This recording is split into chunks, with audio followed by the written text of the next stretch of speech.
Para você ligado no Hora Play Sports, um bom dia, uma boa tarde, uma boa noite. Começando aqui mais um Clutch Time, onde a gente fala de tudo dos outros esportes. Hoje tem futebol americano, hoje tem basquete, hoje tem beisebol, que a gente ainda não falou no programa, mas hoje tem. Eu não estou sozinho, eu, Roberto Filho, você deve se lembrar de mim das participações no Toque de Prima, onde a gente fala de futebol. Tô aqui falando de outros esportes também. Obviamente não tô sozinho. Na minha frente tem o Luiz Henrique Gomes. E aí, meu amigo? Tudo bem? Aqui, ó, hoje trajado de Buccaneers, né? Sempre um prazer estar aqui. Vamos falar, tem assuntos aí, tem campeão, Tem campeão. tem Hoje tem campeão, campeão. tem jogão, tem de tudo, então bora. Bom, a gente começa tratando pela última vez do Eurobasket, que acabou no domingo, com a Alemanha se tornando a grande campeã e o armador Dennis Schroeder colocando definitivamente o seu nome na história do basquete europeu. A Alemanha venceu a Turquia, que foi a grande sensação do Eurobasket, por 88-83, jogo disputadíssimo. Mas a Alemanha vence, a Alemanha que já tinha conseguido conquistar a Copa do Mundo de basquete, chegando até eliminar os Estados Unidos e ser campeã, agora também consegue o equivalente do Campeonato Europeu de Basquete. Luiz, eu lembro que antes do torneio o próprio Schroeder veio falando que ele nunca seria respeitado como Dirk Nowitzki, porque mesmo tendo coisas mais relevantes feitas na seleção, tendo um título, né? Ele, por ser uma pessoa negra, não seria lembrado dessa maneira. Como você vê que esse título vai definitivamente fazer justiça à trajetória dele como um jogador de seleção? Cara, primeiramente, parabéns à seleção alemã, né? Todos os nossos parabéns vindo direto de Santos para os jogadores da Alemanha. Cara, assim, primeiramente, merecidíssimos. Foi merecido. A gente, quando começou, né, o Eurobasket, a gente citou o nosso favorito, a gente colocou a Alemanha como uma candidata, né, que poderia chegar, não a favorita, mas uma candidata que poderia chegar, e aí se comprovou, bicampeões, né, foram campeões em 93 e 2025. E, cara, muito interessante, primeiramente, essa declaração dele porque ele é uma grande imagem para o esporte, porque é um exemplo que ele dá. A gente sabe como que é todas as questões raciais dos Estados Unidos, principalmente nos últimos tempos. Antigamente era pior, mas cada vez a gente vê mais reincidências em casos envolvendo racismo. E na Europa também, né? Inclusive, ele foi vítima de racismo durante a competição, né? Então, acho que isso, assim, óbvio que se a gente for comparar jogador por jogador, o Dirk Nowitzki é um dos maiores jogadores da história da NBA. Um dos maiores jogadores na posição dele, a gente entende ele não ser considerado do tamanho do Nowitzki em relação a nível de jogador. Mas assim, o fato dele pegar uma geração que obviamente é muito boa, os irmãos Wagner, tem Obst, tem o Tristan da Silva, quase brasileiro, né? Infelizmente. Infelizmente, né? Mas ele puxa a responsabilidade. Por exemplo, nessa final ele teve 16 pontos e 12 assistências. Comandou o time. E a gente sabe que no basquete FIBA, né, que é o basquete de regras fora da NBA, as regras olímpicas, com que a gente... de forma que você entenda mais fácil, né? A gente sabe que são números muito grandes, porque tem menos tempo, tem diferenças que fazem ali os 16 pontos. As regras são mais rígidas também, exatamente. Né? Então, ele tem uma performance como essa e ele carrega o time, sabe? Não no sentido de pontuar muito, mas ele tem essa liderança que é necessária para a Alemanha conseguir mais uma vez ser campeã. Eu gosto do termo motorzinho, né? Que fala ele exatamente. Que assim, pra quem tá vendo aqui a imagem, né? Não está acompanhando só por áudio, mas tá aqui, ó. Tem um bonezinho dele ali, ó. MVP. Foi eleito o melhor jogador da competição. Então, acho que, né? Isso diz muito, né? Acho que isso fala por si só. Então, parabéns à seleção alemã. E pode esperar muito dela no ciclo olímpico. De novo. E, assim, esperar muito também da Turquia. Da Turquia, é verdade. Que acho que, assim, a gente já via a evolução do Alperen Şengün na NBA, no Houston Rockets. A gente não teve a chance de ver ele nas Olimpíadas, mas eu acho que as performances dele meio que recolocam a Turquia no mapa do basquete, assim. A gente sabe que a Turquia já teve jogadores que passaram pela NBA, alguns com grandes passagens, tipo o Rido Turkoglu, por exemplo. Mas ele é um cara na posição de líder, porque ele é um cara que, junto com Kevin Durant, que agora está no Houston Rockets, vai tentar levar os Rockets de volta a algum título. E ele também vai ser o cara que vai liderar essa geração da Turquia, assim como o Giannis Antetokounmpo faz com a seleção da Grécia, né? Que mesmo a gente não conhecendo muitos jogadores, a gente sabe que com aquele cara ali, nunca dá pra... É a referência, né? Não dá pra colocar a seleção dele como fora do baralho, porque o cara consegue mudar os jogos. E falando em Grécia, né? Grécia venceu a decisão do terceiro lugar contra a Finlândia. Então o Giannis trazendo mais medalhas para uma geração do basquete grego que, pô, com todo respeito, liderada por ele e mais alguns, né? Só tem ele e ele consegue muito bem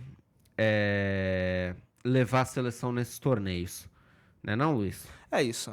Acho que, novamente, a seleção grega, ela tem um grande referência, que é o Giannis Antetokounmpo, e se utiliza disso, né, para também montar uma base. Talvez, como outras seleções que nós já vimos, de ter um jogador referência que molda uma cultura no país e de que, a partir de agora, as crianças gregas tenham interesse e que futuramente apareçam outros Giannis Antetokounmpo na Grécia. Então, é um papel muito importante.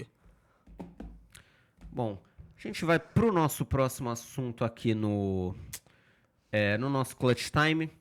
A gente vai falar de NFL e aí você tá vendo no nosso televisor uma coletânea de fotos do Joey Burrow machucado, porque a gente teve grandes momentos na rodada, a gente já vai chegar neles, mas assim, mesmo com a vitória do Cincinnati Bengals no domingo contra o Jacksonville Jaguars, o Joe Burrow se machucou de novo.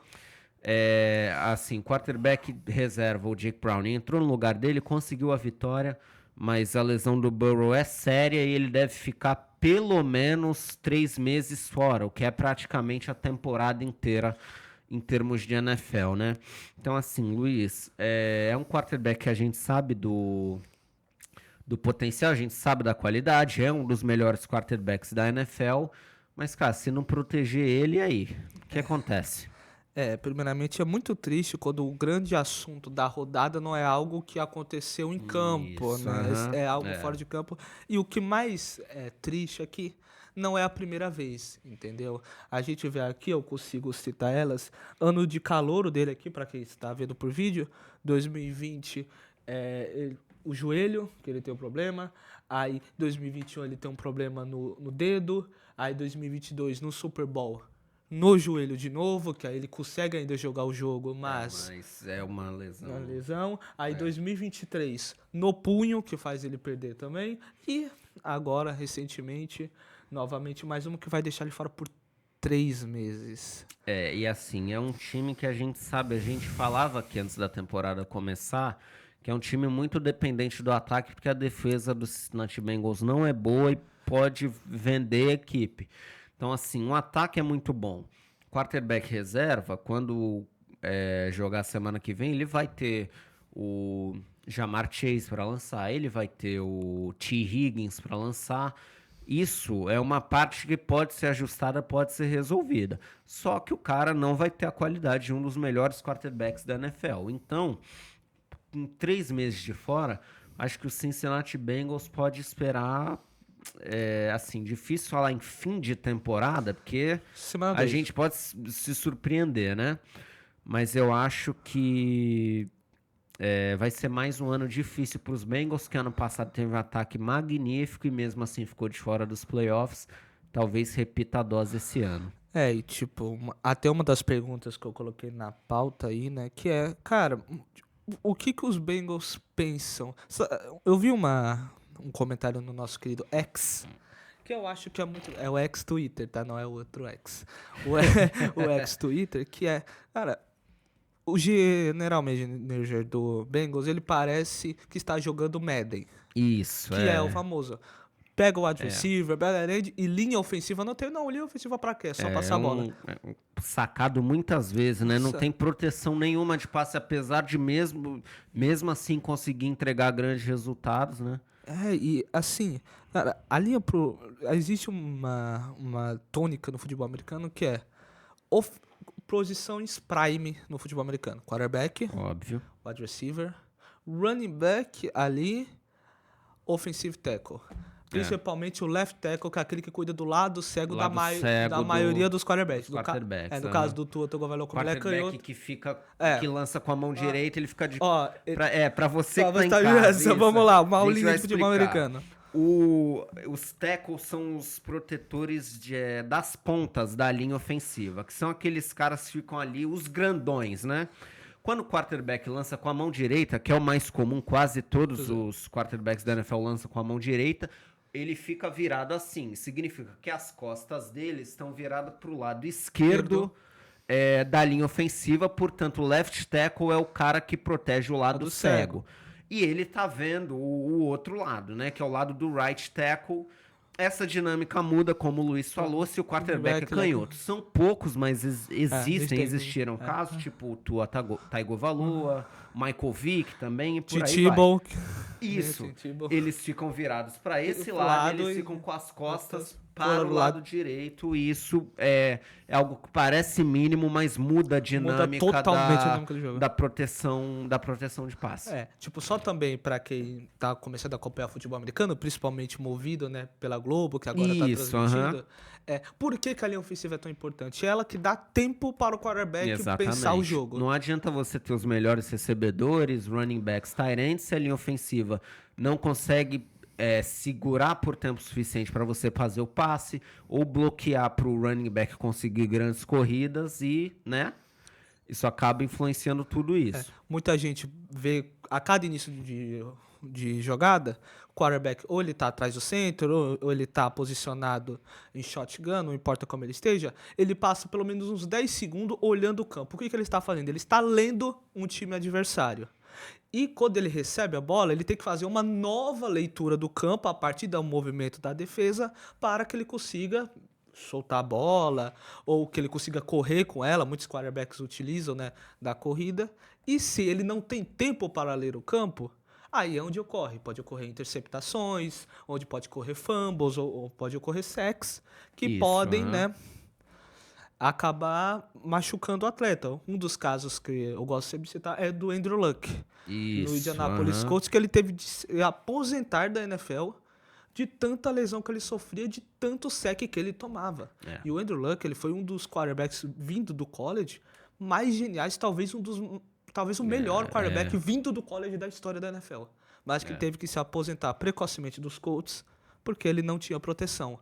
E o maior medo que fica é: será que vai acontecer com o Joe Burrow também? Será que o corpo dele vai aguentar mais 2-3 anos nesse ritmo?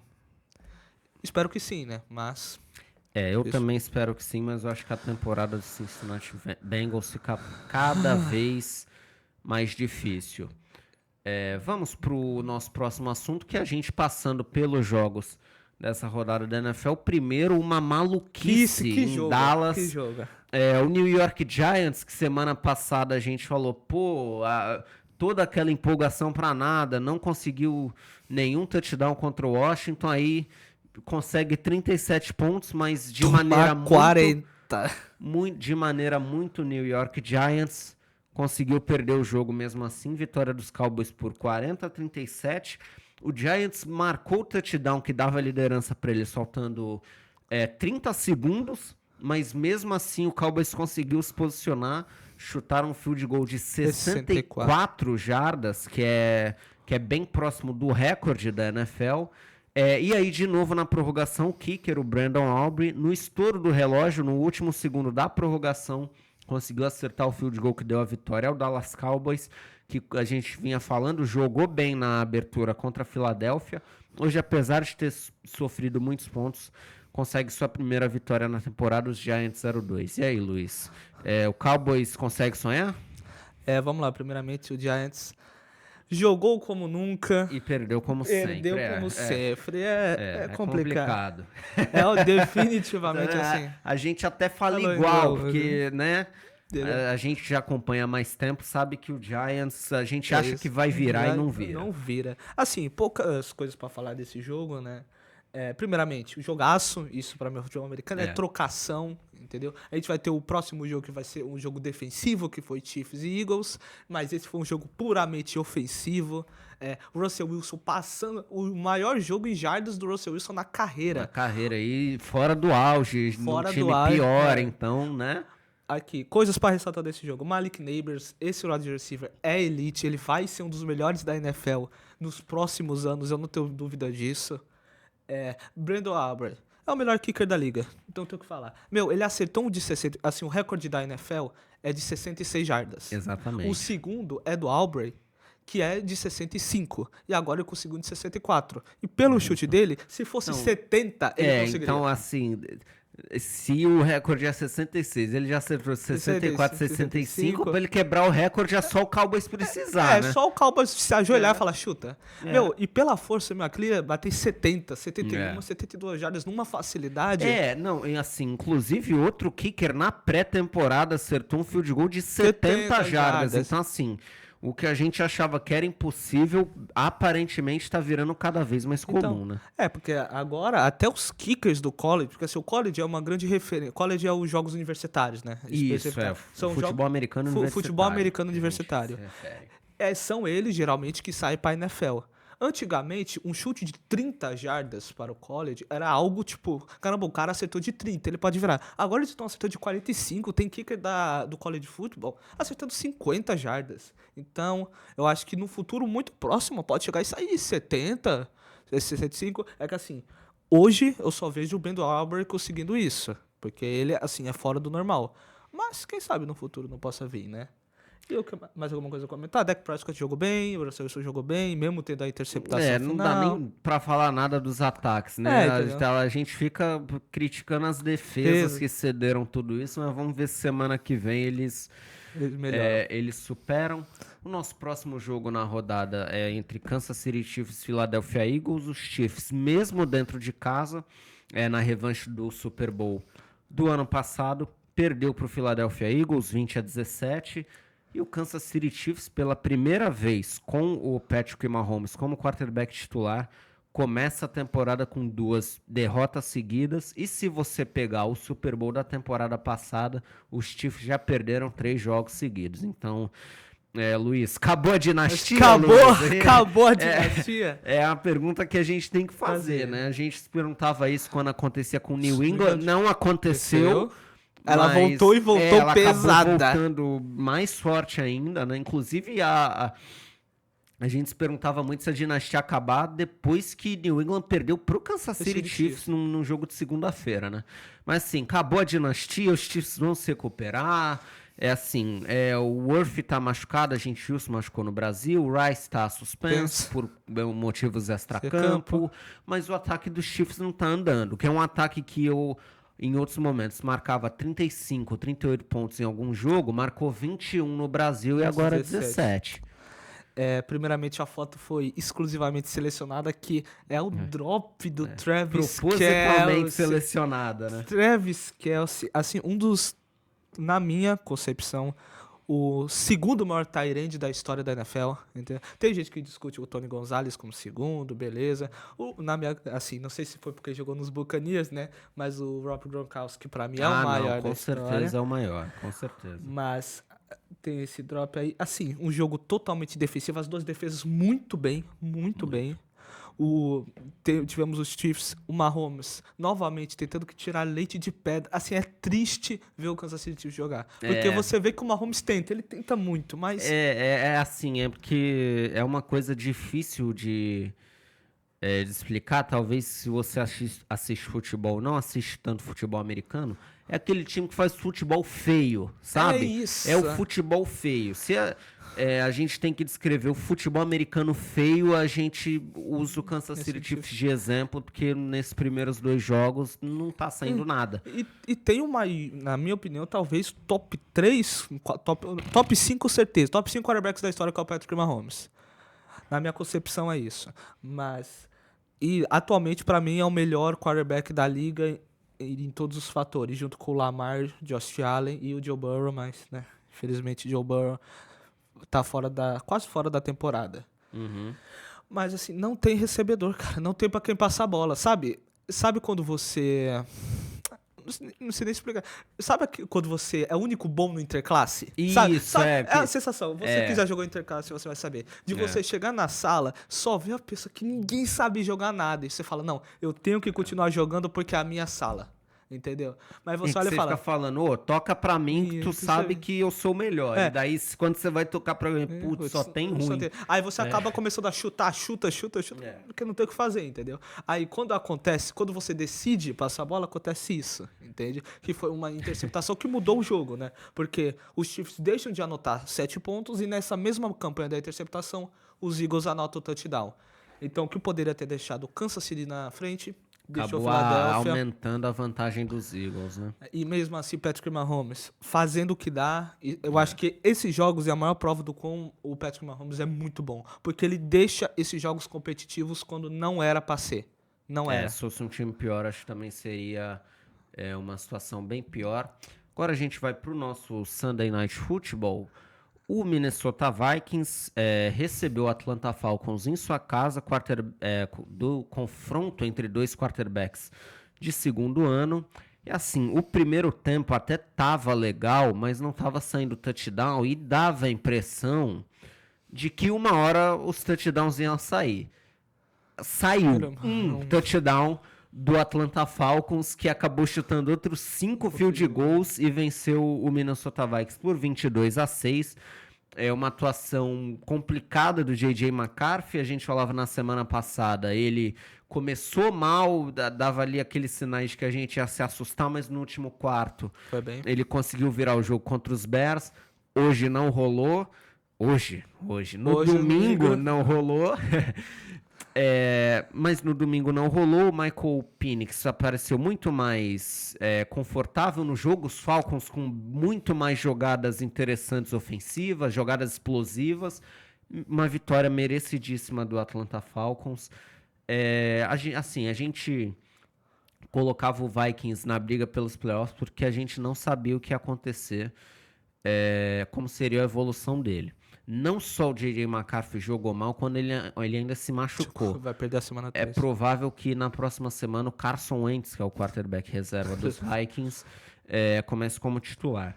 Então, assim, preocupante esses primeiros 2 jogos para ele, porque ele teve um bom quarto contra os Bears de uma boa aparição ali, mas de resto não engrenou. Né? Não engrenou, né?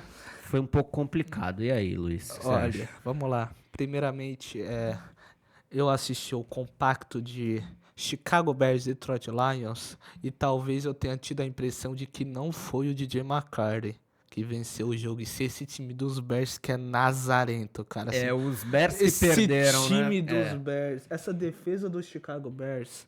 Olha, mas vamos falar desse jogo aqui.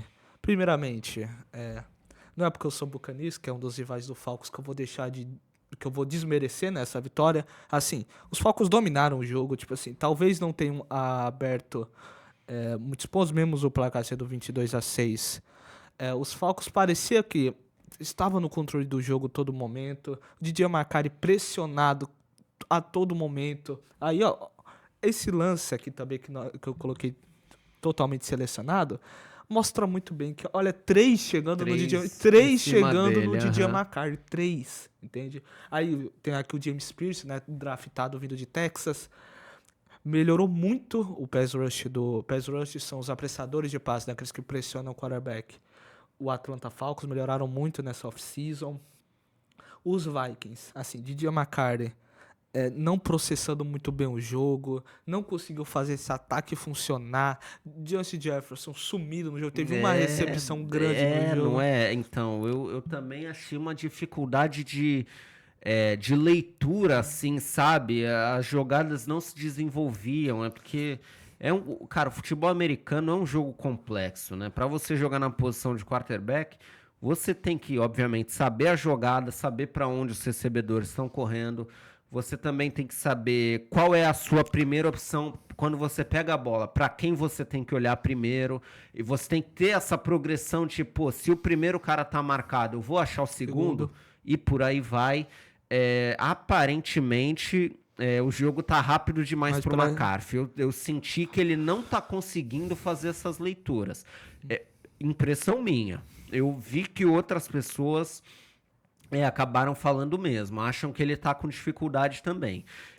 Eu acho que, assim, vamos ver o que acontece com o Carson Wentz jogando de titular, né? Porque esse, às vezes, é o tipo de coisa em que o quarterback reserva, que é mais veterano, mais acostumado, vai lá e rouba a posição de titular do cara que é mais novo, que é uma situação que a gente tá vendo acontecer muito na NFL nos últimos anos. Dá para usar o exemplo dos Colts esse ano, o exemplo do Carolina Panthers e mais alguns times aí que contratam os reservas veteranos em algum momento da temporada, sacam o quarterback titular, que é bem mais novo, e colocam um veterano para jogar. O que a gente percebe na NFL é uma tendência movida primeiramente pelo futebol americano universitário, que é de... Agora os quarterbacks vêm mais preparados do college football, né, da universidade, e que agora os treinadores estão tendo cada vez menos paciência com os quarterbacks na NFL. Tipo, como eles chegam mais prontos, a paciência diminui. Era muito diferente de antigamente, que um quarterback tinha 3, 4 anos para desenvolver. E sem contar... Não, tem isso também. Pode terminar se você quiser. Não, tipo assim... antigamente tinha 3, 4 anos. Agora, por exemplo, a gente vê o caso do Josh Rosen. Jogou um ano. Um ano nos Cardinals, foi draftado pelos Cardinals, jogou um ano, falou, não dá, Kyler Murray. Já pegaram outro. E é engraçado porque, assim, a situação dos Vikings é até diferente. A gente vê muito de treinadores e general managers que eles selecionam quarterbacks no primeiro round, selecionam alto, não pensando no futuro, em desenvolver o quarterback, no que ele vai ser, mas para salvar o próprio emprego. O que tá... Cara, acho que assim, eu consigo pensar em vários times, por exemplo, Chicago Bears, escolheu Caleb Williams ano passado, já trocou de técnico. E assim, Jaguars com o Lawrence, escolheu ele há 4 anos atrás, ele já teve acho que 3 técnicos. Então assim, cara, o quarterback pode ter os problemas de desenvolvimento, eu também acho, mas os treinadores também colocam eles em furada, né? De fato. Tipo, o Trevor Lawrence é um caso também que eu vou ser um pouquinho polêmico sobre o assunto, de que são os jogadores que sobrevivem exclusivamente pela grife de serem primeira. Porque assim, o Trevor Lawrence não joga bem, assim, desde 2022, não joga. Entendeu? Também acho. Ok, teve o Urban Meyer no seu primeiro ano, né? Treinador lendário de Flórida, mas que na NFL não vingou. Teve o Doug Peterson, agora tem o Liam Cohen, mas não vemos evolução no Trevor Lawrence. E no caso do Jay McCarthy, assim, ele veio de Michigan, né? E lá era um ataque constituído em jogo terrestre muito forte e trabalhar no play action bastante, principalmente pro Coston Lovand, que agora tá nos Bears, e que era esse o esquema que o Michigan jogava. E é engraçado porque na época do draft já falavam isso, né? De que ele não era um quarterback que chegaria com todas as boas qualidades, porque era um sistema em que ele jogava na universidade, em que ele não era o ponto principal. Isso é muito ele legal. era um passador.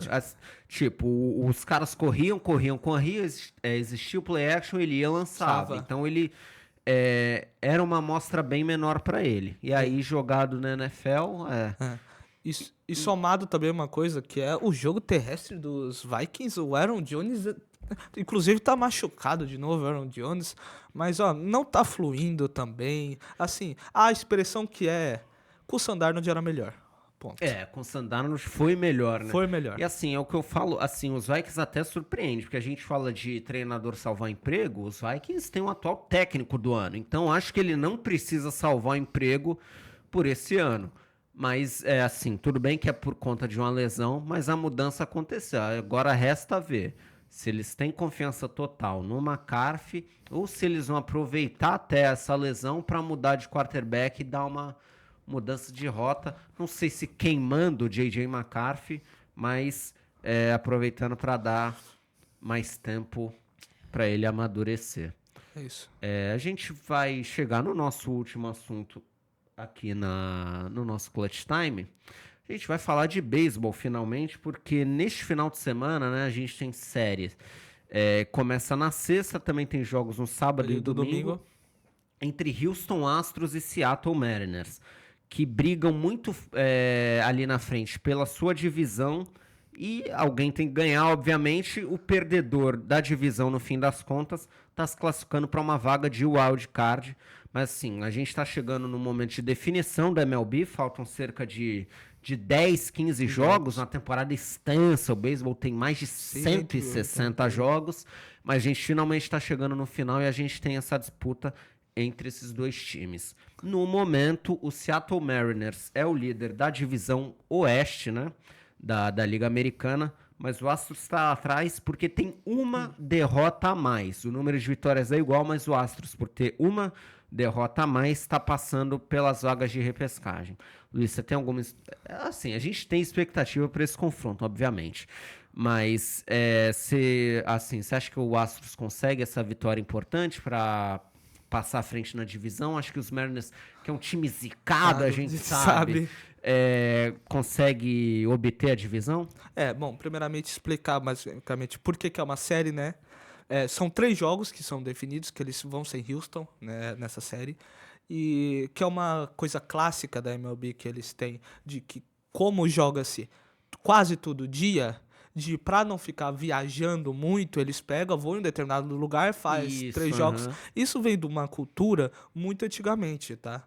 Quando os times, lá na década de 30, 40, quando eles, obviamente não existia todo o glamour que existe hoje, quando eles marcavam excursão para ir para algum outro estado jogar contra times de outro estado, eles já aproveitavam, já que estamos aqui, vamos jogar uns 4, 5 jogos, que eu não sei quando eu vou voltar, e isso ficou até hoje em dia. Obviamente, não tem mais essa necessidade, mas é uma coisa que a MLB adotou de ter 3 jogos em um determinado lugar. Assim, eu vou novamente ser suspeito a falar, porque eu gosto muito do Seattle Mariners, tá? É uma franquia que eu gosto muito da cidade de Seattle também. Planejo ir pra lá um dia. Quem sabe o Jornal da Orla não me leva pra lá. Mas é muito... Acho que assim, é um confronto muito decisivo. Aí tem N fatores, que não é somente qualidade técnica, mas também pressão. Mesmo provavelmente indo pro wildcard, o outro também vai estar numa vaga direto, que também interfere muito na questão dos playoffs. Mas se eu tivesse que apontar um favorito, é Houston, mas eu estou verdadeiramente torcendo para Seattle. Eu também torço para Seattle, porque assim, os Astros já... Assim, eu até acompanho o beisebol, mas eu não sou torcedor de nenhum time. Eu acompanho por acompanhar, né? Então, assim, eu sempre torço para os times que ganham menos ganharem alguma coisa. Então, assim, o Astro já ganhou em 2022, ganhou em 2017, sabe? Já ganhou um pouco recentemente, o Mariners nunca ganhou. Faz tempo que... assim, não, teve até uma temporada boa em 2022, mas tirando isso, os últimos anos são bizarros até, de tão ruins. Então, tô na torcida mais por Mariners, mais por Milwaukee Brewers também, que anda muito bem nessa temporada, Detroit Tigers, mais esses times. Torcendo contra Dodgers, Dodgers, Astros, que são times que estão mais acostumados a levantar taça. Por último, e não menos importante, a gente vem para os palpites da rodada. Vamos lá. Da rodada da NFL. Na quinta-feira a gente começa com Buffalo Bills e Miami Dolphins, que assim, eu lembro que ano passado teve esse mesmo Thursday Night, na segunda semana, que foi quando o Tua se machucou de novo, né? Outro também que é de vidro, né? Outro. E aí os Bills ganharam por muito. Esse ano o Tua ainda não se machucou, mas os Dolphins já não estão jogando nada, perderam para New England, né, nesse final de semana, contra os Bills, que a gente sabe que é o melhor time da divisão. Precisa. Bills, né? Assim, vamos fazer o seguinte, toda vez que tiver um confronto na FC East, Bills e Patriots, Bills e Jets, Bills e Dolphins, Bills, né? Bills. Nem precisa, né? Pronto, Bills. Também o Dolphins não merece que nós falemos sobre ele. Bills. Perfeito. Sunday Night dessa semana entre New York Giants e Kansas City Chiefs, que assim, pareceria um jogo pior antes da temporada, mas agora os dois times estão com duas derrotas. Então, talvez seja um jogo mais equilibrado do que a gente pensava. E aí, Luiz? E se? Eu só vou fazer... E se? Né? E se o Russell Wilson apronta... Se os Giants vencerem os Chiefs, assim, é crise em Kansas City, o né? Chiefs favorito, beleza. A tendência é que vença. Mas e se? Você entende? Olha, se os Giants... Assim, os Giants mostraram um ataque muito competente. E assim, o ataque dos Cowboys também é muito bom. Não, e assim, o Wilson... com uma ótima performance depois de ser pressionado, porque na primeira semana ele foi muito mal, já queriam que ele fosse pro banco. Pelo menos essa volta por cima ele deu, apesar de da derrota, vencido, né? Eu acho que o Russell dá aquele famoso... Vamos lá, calma, Dart, espera mais um pouco. Talvez ainda nessa temporada, mas um pouquinho mais pro final. E assim, vai ser um jogo interessante. Assim, se você apontasse pra mim na primeira semana, eu falaria, legal, vitória do Chiefs, seguimos. Né? Agora eu não posso garantir, né? Mas eu acho que vence Kansas City. Não, eu também acho que os Chiefs vencem, mas eu queria que os Giants ganhassem, também, é isso, né? É isso o sentimento. Pela resenha, Pela né? resenha. Monday Night, um ótimo jogo no Monday Night entre Baltimore Ravens e Detroit Lions. Jogão. Meu amigo Luiz, e aí? Os Lions se recuperaram, né? Depois de não terem jogado bem contra o Green Bay Packers, já voltaram a meter 50 pontos, ganharam do Chicago Bears. O Ravens com 40 pontos em semanas seguidas, né? Apesar de só ter ganhado no domingo contra os Browns, são 2 jogos seguidos marcando 40 pontos. Então dá pra gente esperar um jogo com alta pontuação na segunda-feira? Eu imagino um Lions melhor do que jogou na primeira semana e um Lions pior do que o Chicago Bears, provavelmente a equipe do Baltimore Ravens ser muito melhor do que o do Chicago Bears, que ano após ano consegue ser a maior farsa existente. Porque assim, existem times tipo Cleveland Browns, você não espera nada. A gente não espera Browns, nada. Então, Jets, né? Quando o time é ruim, você não espera nada. Os Bears, eles todo ano eles vendem alguma coisa. Toda off-season esse ano vai. Nunca vai. E esse ano também, assim. Mas assim, um jogo bem disputado. Eu acho o Baltimore favorito contra os Lions. Não sei. Tá indeciso, né? Não sei. Acho que assim... O Chicago Bears passou a não ser parâmetro, sabe? Mesma coisa que serve pro DJ McCarthy, não sei se serve pros... Acho que serve pros Lions também, de tipo, vencer o Chicago Bears. Que ano após ano é desorganizado. Mas eu vou de vitória do Baltimore Ravens. Eu vou de vitória do Baltimore Ravens também. E agora o confronto... os confrontos dos nossos times. O Cleveland Browns enfrenta o Green Bay Packers. Acho que o Green Bay Packers vai ganhar, né? Coitado, Jesus. Não, assim, o Green Bay... só pra gente não deixar passar o momento clubista, Green Bay jogou na quinta-feira passada, certo? Venceu o Washington Commanders 27-18. Em algum momento parecia que os Commanders iam voltar pro jogo, mas foi mais uma vitória tranquila do Green Bay Packers. E mais uma vez deixou a impressão de que Green Bay pontuou pouco pela quantidade de posses de bola que teve, a defesa... soberana novamente, deu muitas oportunidades pro ataque. Eu acho que, como nós falamos depois do jogo contra Detroit, quando o ataque encaixar, Green Bay pode aproveitar e marcar jogos de 30 e tantos pontos, até 40 pontos. Acho que ganha tranquilo contra os Browns, né? Eu acho que os Packers são favoritos, mas um confronto interessante que eu acho. Eu gosto dessa defesa dos Browns, liderada pelo Lamar Jackson. Pressionou muito o Lamar Jackson, tá? Eu sei que teve um placar que foi totalmente discrepante, mas a defesa jogou bem. O ataque dos Browns é uma tristeza de tudo que você pode imaginar do ataque dos Browns é ruim. Absolutamente tudo. Não existe nada que preste ali. O ataque dos Browns tinha Baker Mayfield de quarterback, que agora, mais uma vez, mitou, né? Com os Buccaneers venceram os Texans, faltando 6 segundos para o fim na segunda-feira. Os Buccaneers enfrentam os Jets na próxima semana. E aí, Luiz? Jets provavelmente sem Justin Fields, tá? Que se machucou contra os Bills. Outro quarterback que se machucou, né? Ele foi uma concussão, então ver como que vai ser liberado pros Jets. Tanto faz se é Justin Fields, se é o Taylor, Pra mim, a mesma coisa. Esse time dos Jets não tem salvação. Enganou na primeira rodada contra os Steelers, mas contra os Bills foi totalmente dominado.